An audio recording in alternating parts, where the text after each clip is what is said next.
Over the past few weeks, the commander of the land forces of the UPDF, Lieutenant Gen Muhoozi Kainerugaba, has held several widely publicized birthday parties around the country.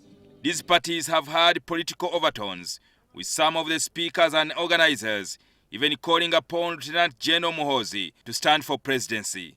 Lieutenant Gen Muhoozi has not distanced himself from those agitating for his candidature, while he is still a serving UPDF officer, a matter that has attracted mixed opinions, both for and against.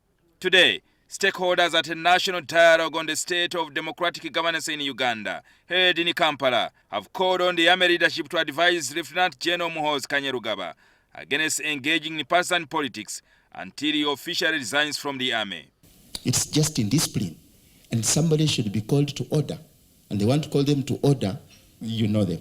It must be the top officers. Professor Julius Kiiza, a lecturer of political economy at Makerere University, says Lieutenant Gen Muhoozi's actions are in contravention of Uganda's constitution and the UPDF Act. Isn't it true that the UPDF Act upholds the constitutional provision that the UPDF shall be professional, it shall be patriotic, it shall be non-partisan? Either you amend the constitution, or say we no longer have a constitution. And that would be a smart way to say this constitution no longer serves us. So we have amended it. The UPDF can behave as they wish. Then we know the law has changed.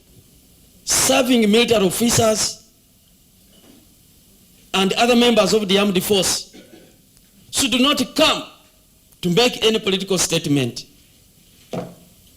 should not align openly with any political actor.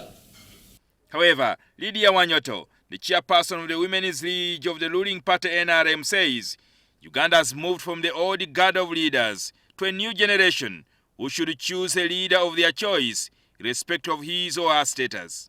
There are many times when within us people say, but you have had your time. This is now a time of the challenges of the .com challenges. I want to persuade all of you to spend less time discussing Museveni. Let's spend more time discussing how we can leverage the young generation of today. The intellectual cowardice are already beginning to show where the alignment is, because they are preparing for the unseen, but which they suspect that